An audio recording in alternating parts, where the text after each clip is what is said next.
Right, hey guys, how we doing? So it's been a while, but we're checking out a video from Grand Line Review. It's really interesting because I was in work the other day, seeing someone with a One Piece hoodie on, and I said, "Hey, you a fan or is it just a fashion thing?" They're like, "No, no, no, I'm a fan. I watch the anime every week with my girlfriend." His girlfriend was there. I was like, "Oh, cool." I said, "I'm manga only, so I just read them as they come out." And he was like, "Oh, so you're ahead. You've done Egghead," and that. I was like, "Yeah," and he was like. Is it true that Kuma's story is like different in the manga than how they portray in the anime? And I was like, I have no clue. He said apparently the story for Kuma and everything is loads better in the manga than it is in the anime. And then randomly on Grand Line Review's channel, and how it's different. So I'm really intrigued. So yeah, let's. I want to get educated.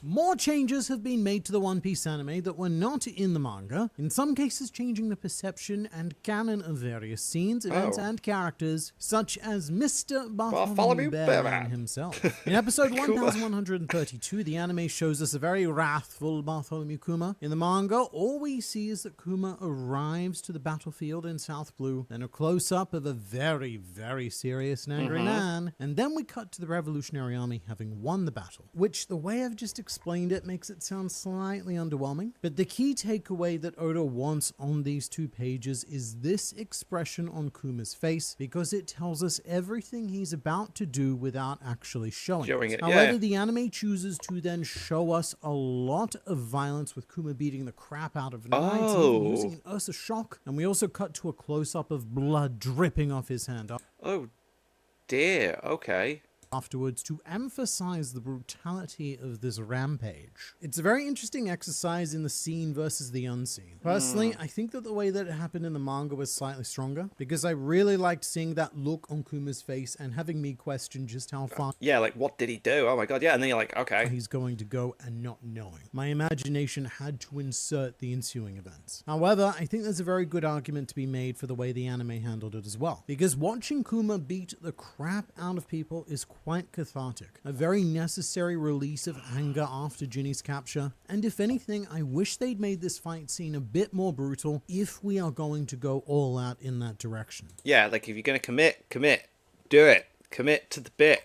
Yo. Like, have Kuma completely lose control for a moment and then regain his composure. But again, after everything that's happened to Kuma, watching him fight is like releasing a pressure valve for the viewer as well. Yeah, man, it's like, go for it. And one much appreciated thing that the anime added was a cameo from a young Bunny Joe. He's a fairly prolific background member of the Revolutionary Army, who you may best remember as the man who freed Nico Robin on Tequila Wolf. And because the anime staff seem to really like him, they also add Bunny Joe to a shot in episode 1133, crammed into the bottom left part of the That's so random.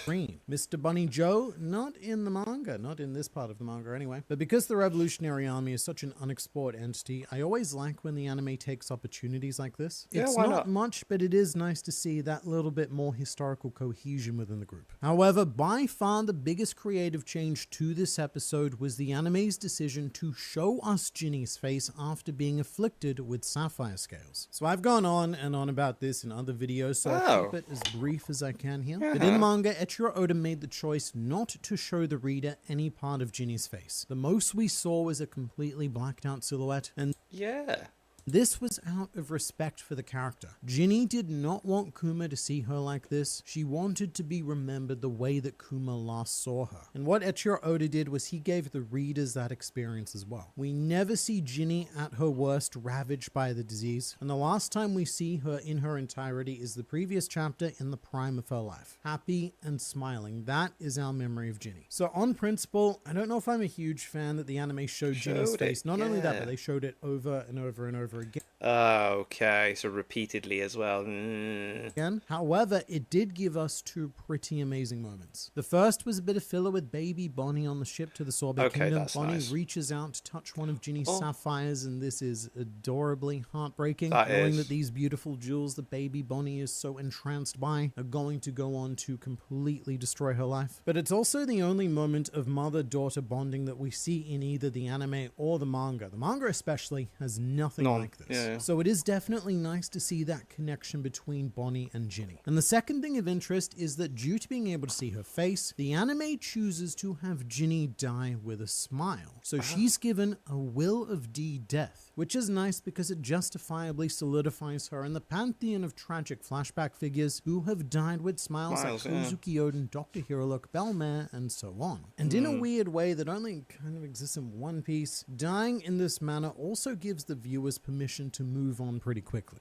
Yeah, that's actually very true as well.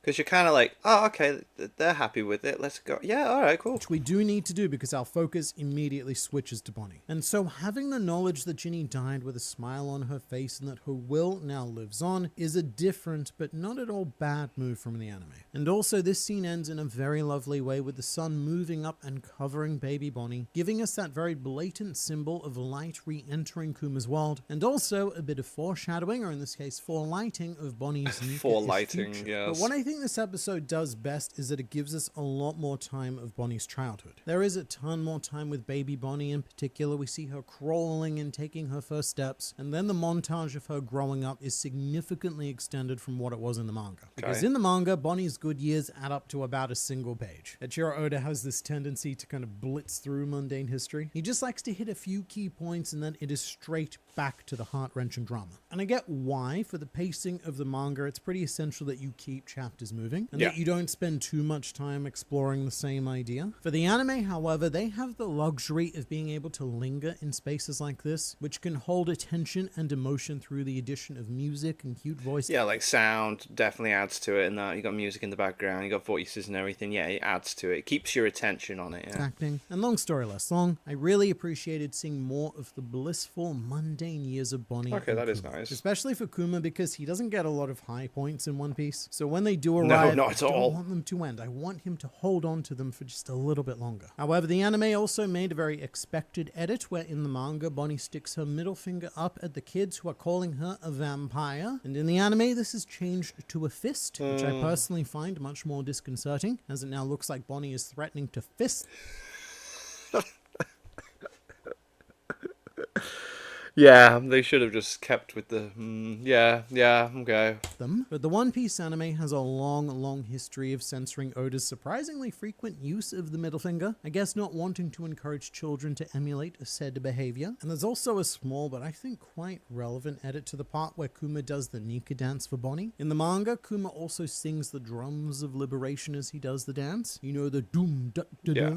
But the anime leaves this out and the scene has the classic One Piece bar party music playing over it, which, you know, classic as it is, I've been listening to it for more than 2 decades now, I think it's pretty lazy. And One Piece desperately needs some new music that wasn't made in the 90s. And maybe this has something to do with the Japanese professional animator who came out and said, I think Toei should fire the One Piece sound team immediately. It's unprofessional work. However, there is lots and lots of professional work happening in episode 1133. In the beginning, there is an added scene of a child with her father screaming for her mother, who is assumedly dying in the fire started by King Bakori in order to conjure his own great terminal incident. And this is a really fun example of what I call compound filler, because this was constructed as a deliberate parallel to the anime-only scene where Kuma's mother is taken away from him and his father. And it's later revealed in a flashback that Kuma actually went back to the fire and ended up saving this child's mother, thus saving this little girl from having to walk down the same path. Yeah, not go down that same way. Wow. Did. So to me, this is filler done right, as it directly adds to the overwhelming rage that Kuma feels when he's attacking King Bakori's palace. In the manga, Kuma's motives are understandable because Bakori, well, he's being a bit of a dick. But the anime takes that extra step to make this a personal connection for Kuma. The idea that this wasn't just an attack on the people of the Sorbet Kingdom, it was a threat to put every child in the kingdom through the hell that Kuma himself has been through. And so I think it makes a lot more sense as to why Kuma fully cracked here than it does in the manga, because this is his personal trauma being reactivated. And the way that Kuma is attacking Bakori is almost like he's attacking the world nobles who killed his family. So I think that's a big win for the anime here. And with King Bakori himself, there's a couple of extra notes, literally extras, as there are 4 new background characters created for this episode, being King Bakori's creepy smiling guard dudes. And they all look exactly the same.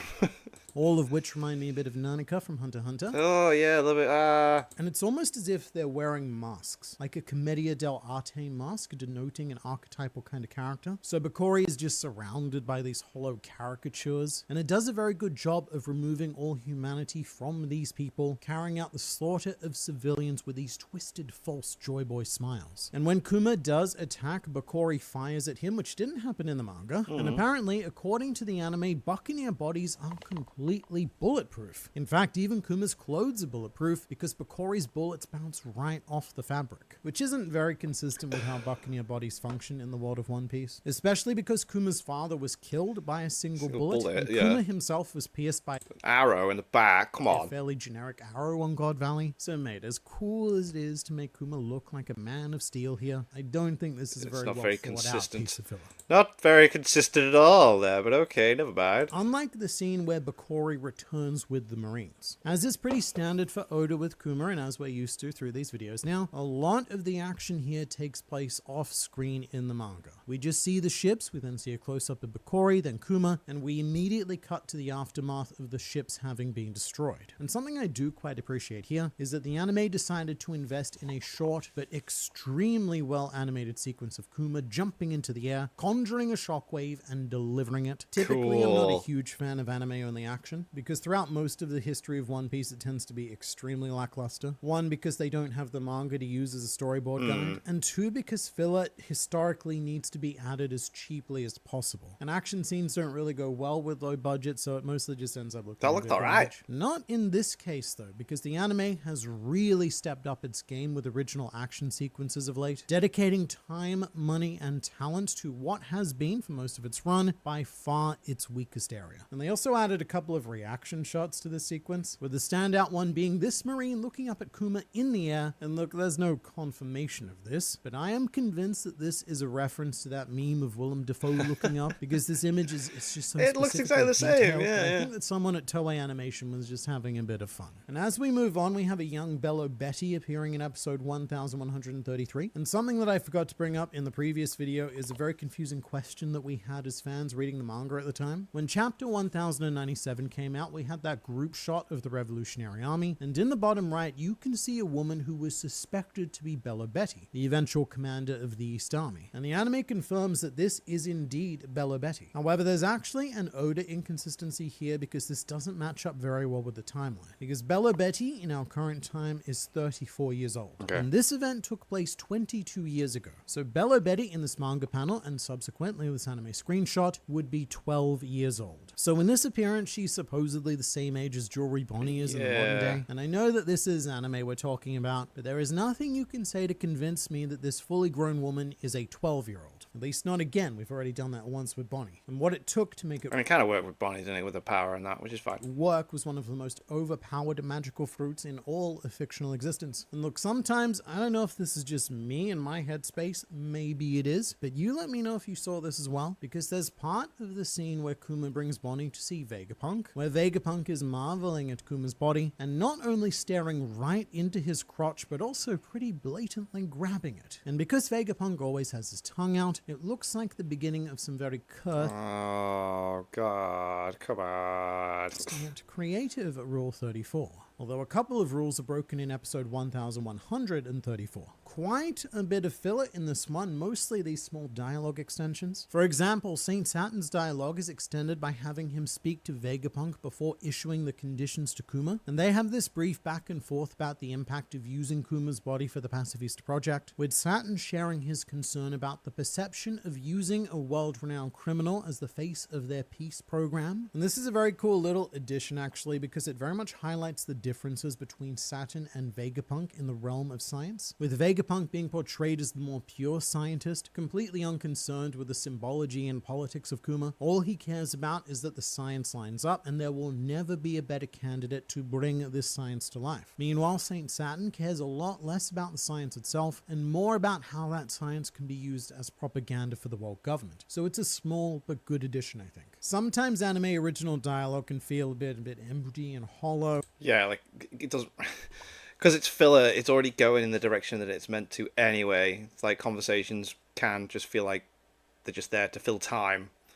not really add much substance, so it can be difficult. Because you can just feel that it's written for the sake of adding time to the episode rather than for the sake of adding substance to a character. And thankfully, this is a case of the latter because it gives us more insight into the dichotomy of Vegapunk and Saint Saturn. Cool. But during the scene, there is also a shortcut to a filler section of Bonnie running through the lab. And this one I'm much less a fan of because it gets inserted in between Saint Saturn stating his conditions and Kuma agreeing to the conditions. In the manga, we pretty much cut straight to Kuma agreeing with tears of joy because even though he's been asked to do something so horrific, it is such an easy decision for him if it allows Bonnie to live. And I personally like how quickly Kuma is able to make this decision. And the anime artificially extends this by cutting to Bonnie running through the lab, as I just said. And other than to fill for time, my guess as to why this was added would be to remind audiences of Bonnie and have her cuteness fresh in our heads when Kuma agrees to give his mind, body, and free will to save her. But it feels a bit superfluous to me, and more that it takes something away from the original scene rather than adding a layer on top. However, an amazing example of adding to a scene comes right after this. In the anime, there's an awkward moment where Kizaru comes out of the negotiation room and Sentomaru sees him and yells, "Ojiki!" But Kizaru just says nothing and walks away. Damn. This is not in the manga, but I really like it because the anime are making a pretty solid attempt to humanize Kizaru a lot more than the manga did. And here it is showing just how affected he is by witnessing Kuma's decision. And it also builds on the Kizaru-Sentomaru relationship, which is definitely not as well explored in the manga as I would have liked. And something else I loved about this episode is that later on, the anime adds a section of Kizaru pressuring Sentomaru to get up and do the Nika dance with everyone, which is such a great little moment, as is the close-up of a genuinely happy Kizaru, the happiest he's ever been and probably ever will be in his life. So the anime is definitely giving Kizaru a lot more nuance. It's allowing viewers to like him a lot more. In the manga, he was much more of a stonewall. You can almost never tell what he's actually thinking or feeling until right at the end of the arc. And knowing that it exists, I really do like seeing the softer side of him. Something else the anime's done quite well has been adding to the Sentomaru and Bonnie relationship in general. In the manga, what we see of them is more or less a couple of background drawings of Bonnie annoying him. But this episode does quite a bit to fill those gaps and show us that begrudging love that Sentomaru has for this supremely annoying yet adorable child. And that in turn adds a lot to the extremes that Sentomaru goes to in order to save Bonnie in the modern day. And quite possibly the most intriguing change of this episode to me comes with the reaction of the Whitebeard pirates to the news of Bartholomew Kuma being announced as a warlord of the sea. And this is because Jinbei goes all the way here and actually name drops Hanafuda, who was the former warlord of the sea defeated by Ace, and who also happens to be the father of Ulti in page 1. Very few people know any of this, even manga readers, because it's not actually in the manga. We only know that this guy exists thanks to the SBS question and answer segments, and so when this scene happened in the manga, Hanafuda was definitely not named because he had yet to be revealed at the time. And I was hoping that the anime might actually take this as an opportunity for some filler and maybe animate a short section of Ace and Hanafuda. Yeah, bring Ace back. Yeah, that'd be cool. Unfortunately not, but weirdly enough, this is the first time that Hanafuda has been mentioned in a version of the main story. So that's definitely a fun addition to the anime, although one that's probably going to do nothing but confuse the anime-only watchers.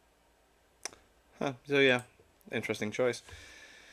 Yeah, some interesting things made. Doesn't really make too much of a difference, but it's just the pacing, isn't it, I suppose. I think I prefer the manga way, really. But again, I've not actually watched the anime to get the pacing. I don't have the sound, I don't have the visuals, everything. But I like being manga only.